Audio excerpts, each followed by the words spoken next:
Hey, good day, everybody. Welcome back to our Working Together series, live with Rabbi Karmi Ingber from the Netiv Zoom meeting in Houston, Texas. We're just waiting on the Rabbi. He wants us to show a 4 or 5 minute video up front, and we're just loading it up. So patience with us. So yeah, bear with us. We'll be with you in a second.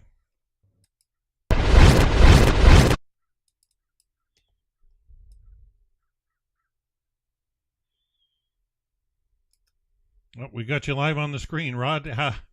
Yeah. So am I gonna Oh, okay. share the screen? Am I gonna be sharing this video, or should we play the Well, video first, or wait till the Rabbi shows up? it wouldn't hurt to go ahead and play it, but there are going to be people show up late for this. So we can give them a moment. And just to address, since we're in casual time, Terry, uh, if you go to Terry, you there? Can you see me or hear me? Well, I guess you have to leave. There she goes. Terry, if you go to the content on under the native and go to playlist, Mm-hmm. and the second page of playlist is just called Rabbi Karmi Ingber, and Okay. there are 68 videos, and that's where it'll go Okay. when they Thank go. you. So, and I'll send it to you real quick so you can. Well, I know you have tons on your plate to upload all that No. stuff. I'm going to send this to you so you Okay. have the link and you have it all the time. So, Okay, so it's just it's on the Nativ website. you go. No, well, you can go to the TV website, but you go to the YouTube channel, Oh, it's and under then playlists. yeah, under playlist, and I'm Okay. sending it to you now. I actually post it to everyone if you'd like. Nope, the Rabbi's here now. So, do you see that link? I do. Well, I look like I've wrestled with somebody before. My hair's all messed up.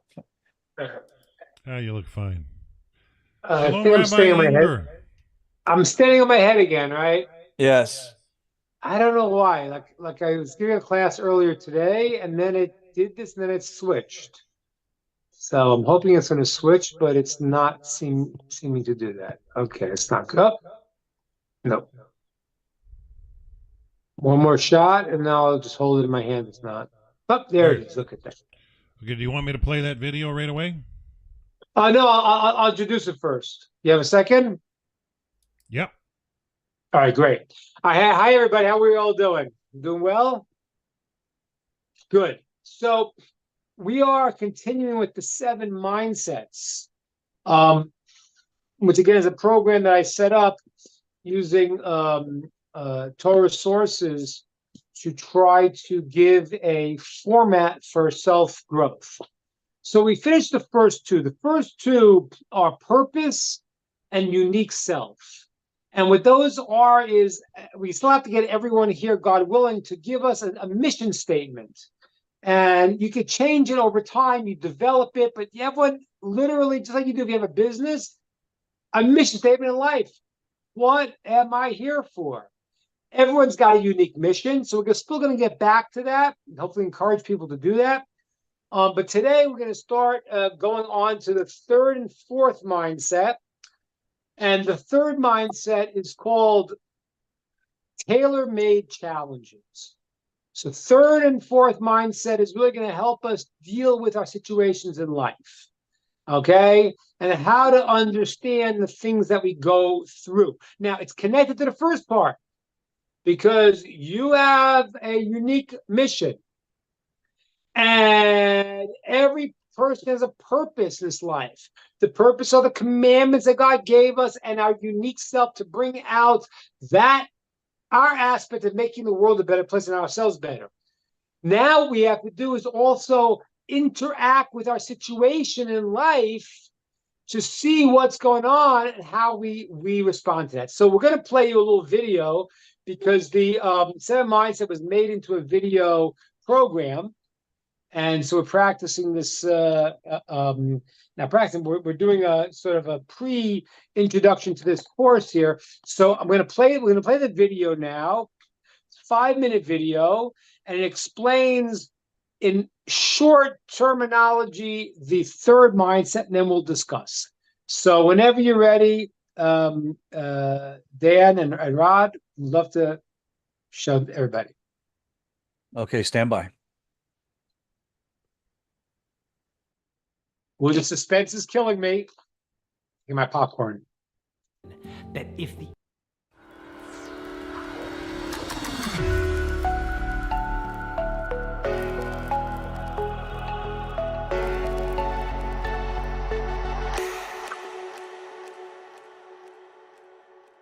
One of the main ways to grow is by overcoming resistance. Look at the process of growing your muscles at the gym. You choose to lift a weight that's difficult and presents a challenge. Trying to build your muscle by lifting a refrigerator is just going to get you hurt. And lifting a feather isn't going to do much. You need the perfect point of resistance. The world works the same way. In Hebrew, the word for world is olam, which is strange, because the root of the word olam means to conceal. Now, why would the word for world also mean to conceal? It's because this world is actually built on concealment. The mystics explain that if the infinite light was not concealed, there could be no created entities. The finite would be subsumed in the infinite. Our sense of a separate existence is because the infinite light is concealed. Similarly, there could be no free will for us to choose if everything was completely clear. Now imagine you smoke cigarettes, but after another sleepless night with a hacking cough, you're convinced it's unhealthy and you decide to quit. The next day arrives, you tell yourself, okay, I'm quitting, but how bad could one cigarette be? And so you have one, and then another, and another, until you spend the whole day smoking. Well, what happened? Well, if people died on the spot from one puff, no one would smoke. But since it takes a while for the negative effects to set in, and not every person who smokes gets sick, we can rationalize and conceal even what we know to be true. On a grand level, this concealment is the root from which evil is created. And it is our global mission to see through the concealment, act as we would if everything was clear, and thereby reveal reality. On a personal level, each individual has their own unique concealment. This force is a messenger of the lowest aspects of ourselves, and it spurs us in a counterproductive, negative way. One person's constitution propels them to chase unbridled desires. A heavy earth constitution tends to laziness, and some have the fire of anger burning in them. Amazingly, this negative power is actually very good. It is the reverse image of our higher selves. And when we overcome and redirect our negative impulse, we express our brilliance. As a matter of fact, our greatness is almost always found in our hardest challenges. Now, our higher self has its own spiritual force that pushes us towards the positive. And the point where we actually choose is the place we make ourselves. Like warring ground troops, every time you choose correctly, you conquer new territory. You expand yourself, make yourself greater, and the battle line shifts. You're accessing your higher self and bringing it into your reality. There's one hitch though. Remember our weightlifting analogy? You're lifting a weight that's hard but doable. Now what happens after lifting this weight for a month? It becomes easy. And if you want to build more muscle, you need to increase the weight. You've seen through your own concealment. You've become greater and conquered more territory. But to keep growing, you need a heavier weight to see through a new level of concealment. These are the challenges of our lives. Incredibly, each challenge is the exact next step we need to take.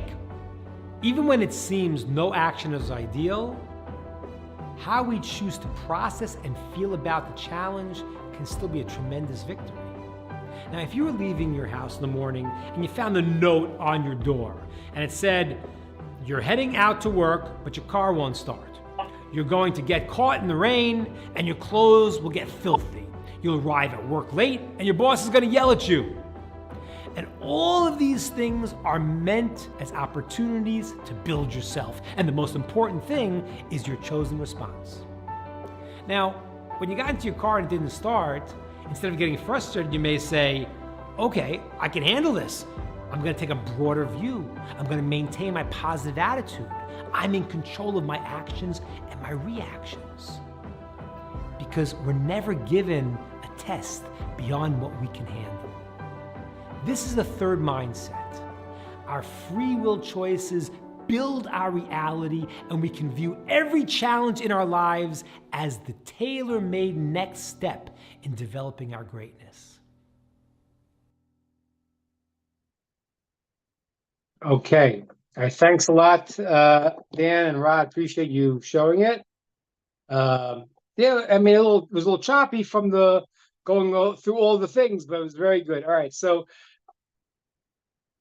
oh yeah. Oh, great. All right, good. So we probably got it. We got like the third level here, but it was still pretty good. It was a little choppy, but it was great. Really appreciate that. It's great. So, all right, so you guys got to see a little bit of the third mindset. I want to take questions if that's clear what the point was, because it's a very, very important mindset. We talked about there, and I said the principle at the end, which I think is probably going to ruffle people's feathers a little bit. There's no challenge you get that you can't succeed in. And that success is not what we think it is. But the challenges that we get are the tailor-made opportunities for our growth.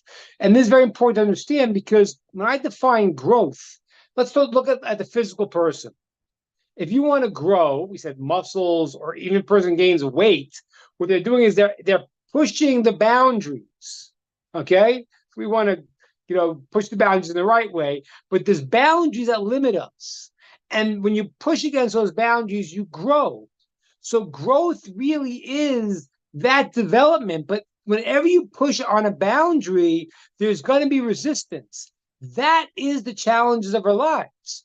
In other words, every single thing that happens to us, hear this point, is specifically tailored for what you need.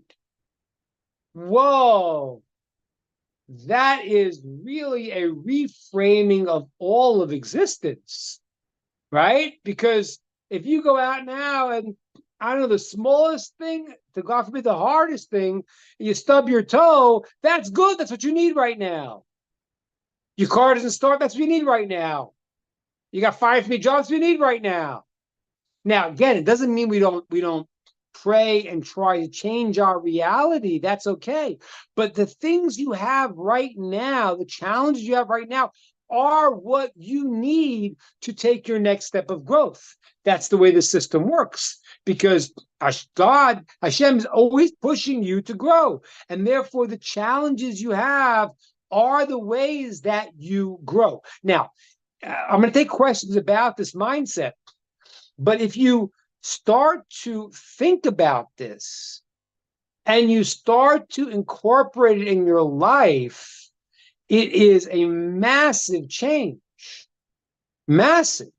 Because when something happens and there's a challenge, we naturally get angry, frustrated, sad, depressed, whatever our reaction is.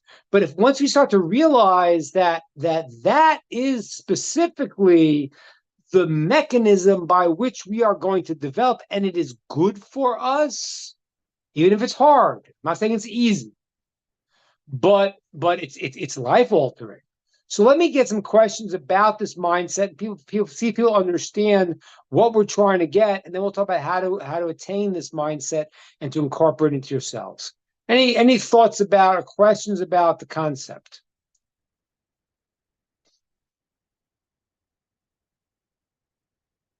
Rod, what do you got? Yeah, well, I was just going to say, I mean, obviously you made it very clear what this mindset is, and I would think that most of us as students, we get that like big time. Here's one of the flies in the ointment. I'm going to throw this one out at you. Good, please. I'm in an environment where I'm very familiar, know a lot of people with pretty extensive personal trauma, whatever, from combat to multiple sexual assaults. Right. Even people in Israel with their thing. And it's easy, even at the highest level of connection with Hashem and knowing that everything's for a purpose and everything's by the hand of Hashem, that's you can get hammered and get sent to the bottom before you could blink your eye. And all of a sudden you're wondering, where's God in all of this? And I think it's important, maybe if you could discuss for a minute how common that is for even the most faithful to feel disheartened, but we've got to refit and retool to get back on track. No, I mean 100%. I mean, I'm not saying that it's easy. I'm just saying No, this is the facts of what it is. Now, we don't ask for tests. You know, people don't ask. We don't ask God to give us challenges. One of the greatest people in history did, and it didn't work out so good. King David asked for a challenge. But that was a different level. You see, there's different levels of challenges. There are levels of challenges like King David had, like Abraham had, which are in Hebrew called nisayon, which the challenges of the word nisayon is the word nes. It's miraculous to do it. It's outside the normal realm. Then there's challenges that's within our realm. But the thing that I have to qualify with what Rod is saying, and this is very hard because the way I'm presenting it, it kind of sounds like you always have a way that you will succeed by the definition that we normally call success. You made the great decision, you lost your job, you got a new job. I'm not saying that. There are times where the test itself is very, very difficult. God forbid a person's terminal, you know. So what happens is that I'm not saying, automatically the person will be healthy, but how the person is going to relate to that difficulty and how they accept it and how they feel towards it and how they understand God's role in what he's doing and realizing that life is not the problem that we really have, besides when some things are very difficult, but conceptually we understand that the purpose in life is to have a good old time. So therefore, when I don't have it, when things are hard, God forbid, and if they're very hard, then what's the point? But when you change your perspective and you say, wait a minute, no.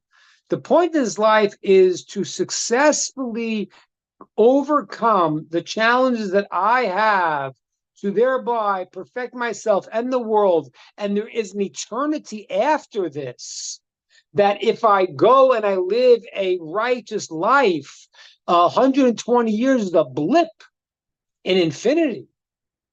So how do you deal with it? Well, it's very hard. But if your context is that this is the world, and I want to have these things and those things, and that's the goal, the pursuit of happiness is the goal, then it's impossible. If we understand that 120 years of life is really a blip in infinity and eternity, and we say, wait a minute, there's a purpose here, and therefore the challenges, whatever they may be, are what I need, then it's a whole different mindset. So what you're saying to me is, you're saying, well, what happens when someone's got a very, very, very hard, challenge? I don't have an answer for that, because I don't make the challenges. Right? Hashem makes the challenges based on who the people are and what's going on, and therefore we don't know why this person has this challenge. Everyone's got challenges. Don't look at people and say, "Oh, this person's got everything." Everyone has their challenges. That's right, the way the world is. But some people apparently would seem to have a very hard challenge. But here's the point. The difficult thing is even for a person who is at a high level of consciousness and loves Hashem and understands these higher ways of wisdom, it's possible for that person to get his feet knocked out from under him, and he's got to get back up. He's got to refocus. He's got to pull back to that intent again, and that just because you might be a wise person or have a connection, it doesn't mean you're not going to have your own struggles. Because you understand 100%. this doesn't mean the struggle is going to be easy. That's for sure. I agree. I agree. And that's why, like, what I'm doing now with the 7 mindset is I'm giving you all the concept. The second part, which is a little bit hard to do in this format, which is more in personal counseling or in a structure, is to try to really incorporate that in my thinking.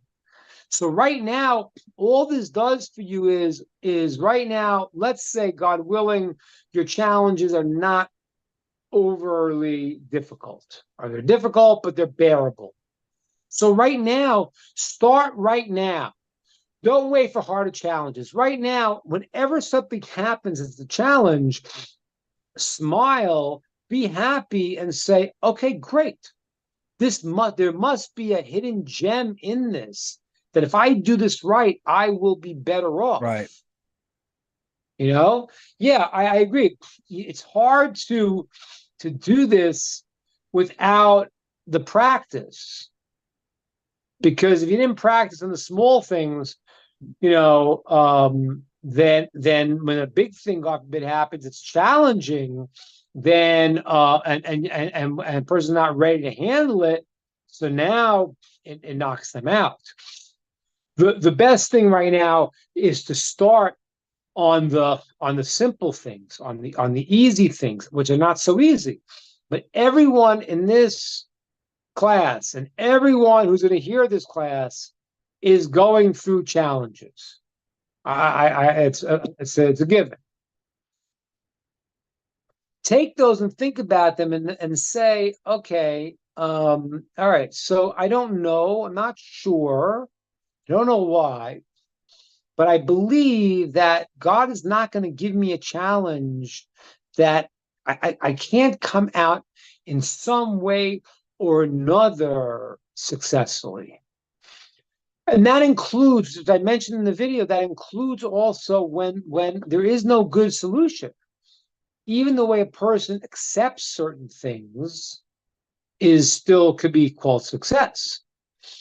Because the truth is that the area in life where we're most free is my mental ability to make a decision. I'm not necessarily free in everything else. I could choose to deal with something and it doesn't work out that way. My free will is actually mostly contained in my decision of how to accept or not to accept, or to process and to feel about a situation. And that's why you'll have people who have the same exact thing happening to them. And one person is being successful and one is not, even though their external actions may be the same. But one person is accepting and saying, okay, I can't change it. And this is what Hashem wants. I trust that that's going to be the right thing. And they relate to it that way. And someone else is going to be angry and kicking and screaming. That they haven't done anything different in the external world. But one has had a successful response and one's a non-successful response. See, that's the area in life where you're the most free. I used to tell my kids the story. There's a story I used to tell my kids, which they absolutely hated. They hated the story because I drove it into the ground. I told them the story all the time. Whenever they get frustrated, whenever they get angry, I would say, have I ever told you the story of Hillel? And they go, oh, no, not the story of Hillel again. Yeah, okay, story of Hillel again. Here's the story of Hillel. Hillel was the leader of the Jewish people. And he was very, very humble, very, very nice, and he never got angry. So 2 jokers made a bet that said, I'll give you $1,000 if you can get Hillel angry. So the guy said, got a bet? Great. Now it's Friday afternoon. Everyone's getting ready in Israel for the Sabbath. And so one of the jokers who took the bet starts screaming in the middle of the street. Where's Hillel? Who's Hillel? And Hillel's the head rabbi. He's about to go into the bathhouse to prepare himself, sanctify himself for the Shabbos. He just taken his clothes, the guy's screaming in the middle of the street, Hillel, where's Hillel? He puts his robe on, comes back out and says, I'm Hillel. Can I help you, son? And he goes, yeah. Why do you Babylonians, Hillel was from Babylonia, have this funny shaped heads? So Hillel goes, well, the midwives in Babylon are not so good. So they take the baby out. They kind of make the head a little bit funny shaped. Like, oh, okay. Goes back in. The guy screams, who's Hillel? Who's Hillel? Comes out again. He asks him another benign question. Banal question. And Hillel goes, well, it's a very good question. And he answers him a third time. And Hillel's about to go into the bathhouse. Shabbos is coming soon. Where's Hillel? It comes out. He goes, yes, can I help you? Ask another stupid question. Hillel answers it. And the guy goes, are you Hillel? He goes, yes, I am. Are you really Hillel? He goes, yeah, I am. He goes, well, if you're Hillel, there should be no more people like you in the world. He goes, really, why is that, son? He says, because I just lost $1,000 because of you. So Hillel goes to him, you lost $1,000 and you lose another $1,000, but you'll never, ever get Hillel angry. Now, I tell a story to my kids. And I say, could you imagine someone saying that you can never, ever, ever get me angry? I mean, who could say such a thing? You can never get me angry, ever. That's what he said. Because he was in control of his responses. You can't press that button and get me angry. So I tell a story to my kids. You know, the kids are fighting. Why are you fighting? You know, he made me. Why'd you hit your sister? She made me do it. Well, she took your hand, she started punching her in the head. What does that mean? She made you do it. She got me so angry. Oh. So you did not really allow yourself to be in control. So you made yourself angry. A person has control over our reactions. That is our area. Now, sometimes you can't do certain things. You might try to respond to the thing in a certain way. You might try to respond and act a certain way, and you're not able to. But your freedom that God gives you is in your mind. You're completely free. How you relate to and respond to something is completely yours. It's a whole different world. Physical actions, you're limited. The Talmud says sometimes even you want to say a word and something else comes out of your mouth. That could happen sometimes. Why did I say that? Sometimes it happens. But your thought process is that you're free to decide.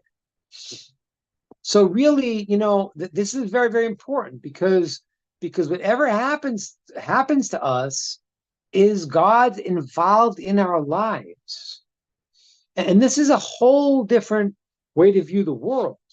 Because this is not, when we view the world, unfortunately, and this is our society we grow up in, our society has some of the most stupid and vile belief systems. The idea that was introduced to the world by Darwin is pathetic. And it's funny because his friend, I think it was Huxley, he says Darwin finally gave atheists something to say because they couldn't defend themselves before. How does this world get here? What do you mean? Oh, look, it functions, it interacts. So he gave him a philosophy. But that philosophy that Darwin gave is the most negative, futile, and depressing thing possible. The world's random. Why did it happen to you? No reason. So the guy is having trouble in his world. He's like, this makes no sense. And that's why people's response in life is just go out and be stupid, because the world is random in their philosophy. That's not true. The world is purposeful. You have a purpose and you have a mission. And the things that happen to you are things that are being directed by the infinite source in order to help you to grow. That's that is a completely different universe. Honestly, even if you don't fully incorporate what I'm saying, if you just accept and believe that one piece, your world's different. Nothing is meaningless. Everything's meaningful. And the craziest part about it is that the challenges are tailor-made for who you are. Let me explain this a little deeper. I mentioned it there in the video, but it's a very, very deep philosophical and mystical concept. I mentioned that the world is called Olam. Olam means to be concealed. Now, why is the world called concealed? Because God conceals himself. If he revealed himself, then you would see the truth. You would never do anything wrong. Every individual has their own level of concealment. This is what we call the Yetzer Hara, the force of negativity in a person, because you have your own blocks. Now, those blocks that you have, that concealment that you have, is the place where you're going to grow, and that's the voice in your head. When something happens, let's say you are a person that gets angry. Give me an example. So what's going to happen? All of these challenges are going to happen to you that people get you upset, and they press your button. And the voice in your head says, get angry, is the point of your concealment that you have to overcome. So what happens is that God is sending you the challenges you need to uncover the part of yourself where you don't see and act properly. It's beautiful. It's literally freeing. It's literally freeing. Because if all of your negative traits would be covered over, you would never change. Those are the phony politicians. They say one thing, they mean something else. Honest people understand they have challenges, they have flaws, they have shortcomings. And you know what's the craziest thing? If you start doing this, you'll see it in your life all the time. You'll see patterns that come back and things you run into that are almost the same as things you ran into 5 years ago and 10 years ago. And you say to yourself, why does it always happen to me? And the answer is because this is exactly God giving you the place where you can get out of your patterns. But you got to first understand the challenges are not random. They're tailor-made for you and your own level of development. And if you do that, then, and I'm going to give you an exercise. This week, whenever something challenging happens, I want you to force a smile onto your face and say, oh, maybe this is what the rabbi was talking about. Is God giving me something here that I can grow from? That's amazing. And smile about it. Now, why is it smile about it?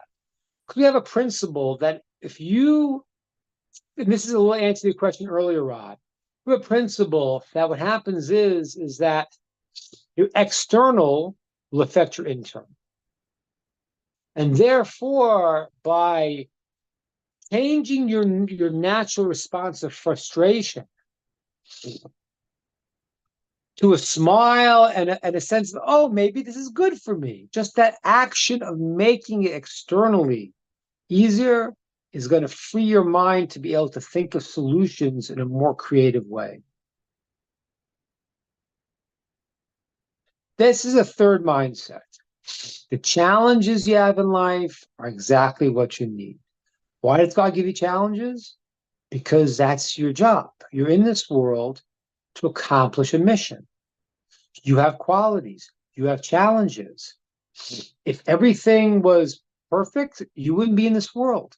This world is not for the end result. This world is to work to attain. And when you attain, you'll get eternal reward for it. But this world is for the work.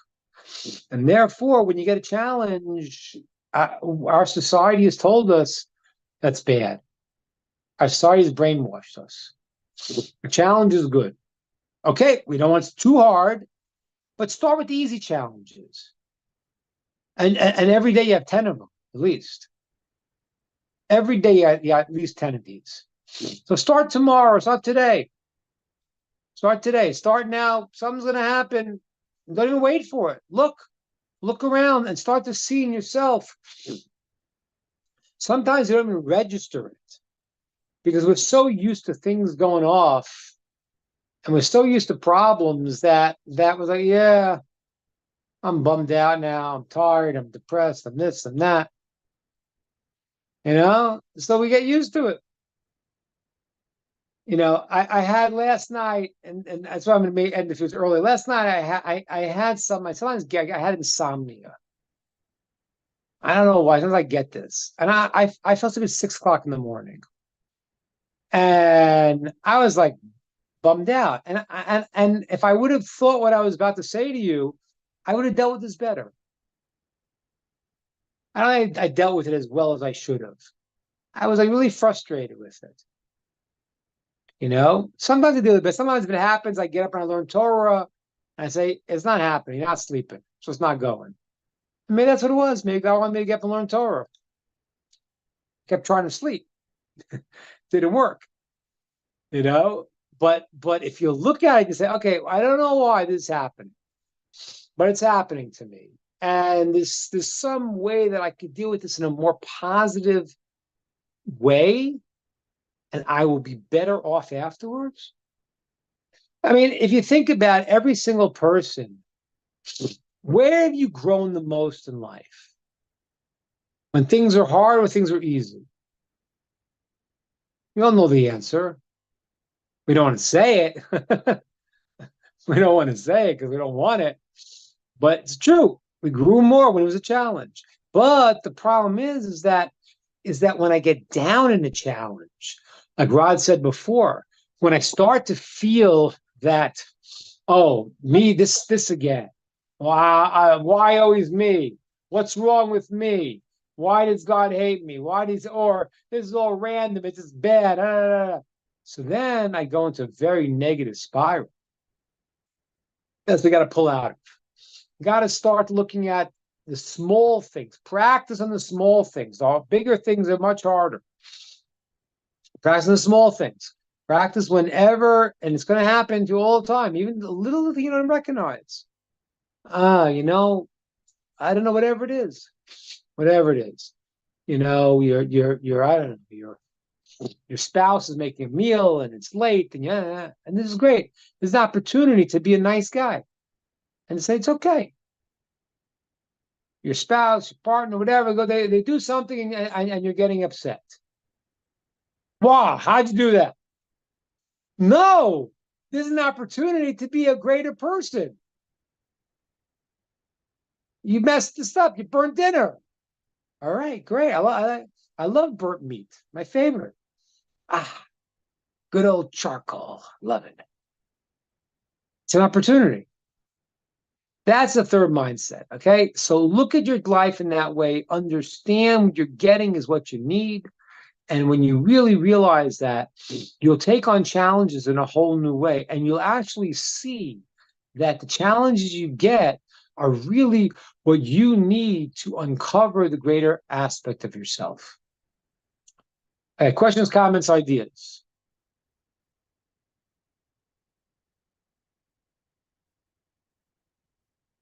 Come on, someone's got to have some question here.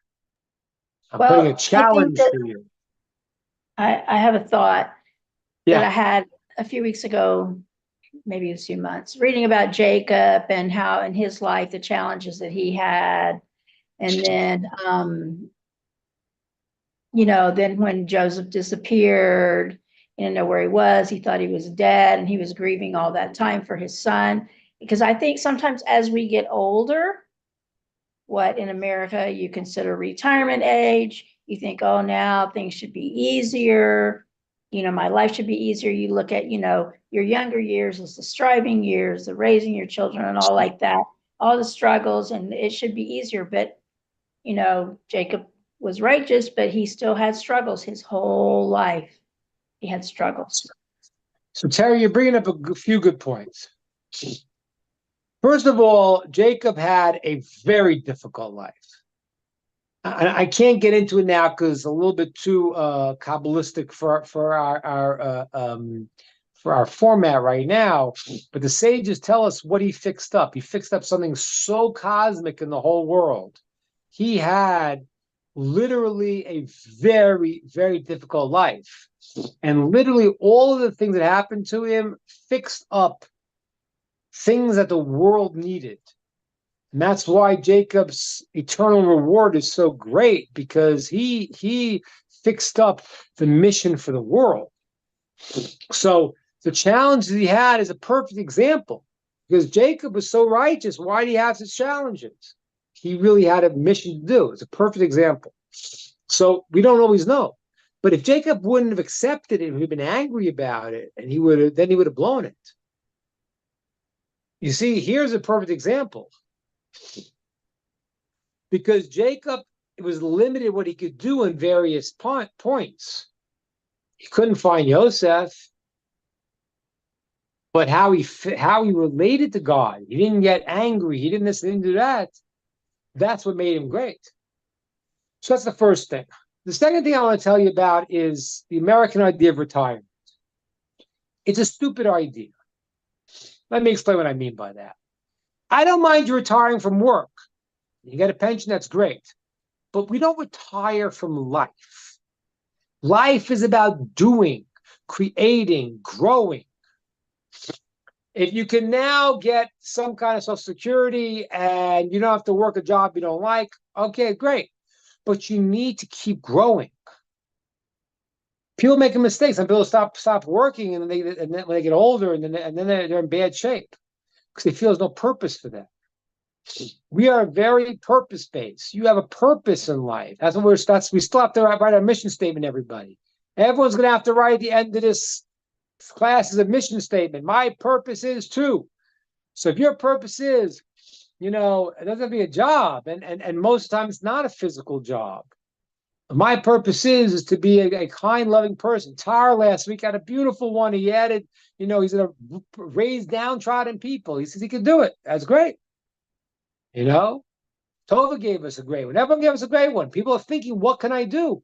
So you have to do that all of your life. There's no retirement. When we're dead, we retire. That's called retire. You can stop working. That's okay, but you got to keep working, just not the same job. And Jacob was working till his last day. All right, great.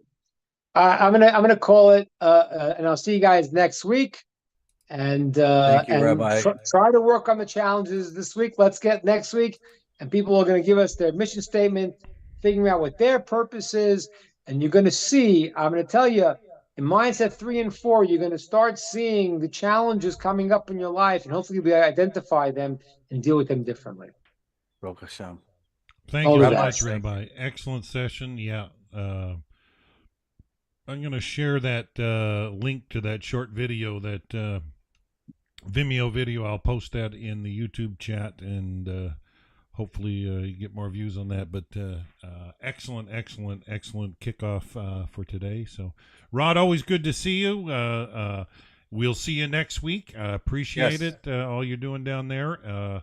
Till next week, everybody, have a wonderful, wonderful week. All of that. Thanks. Bye-bye.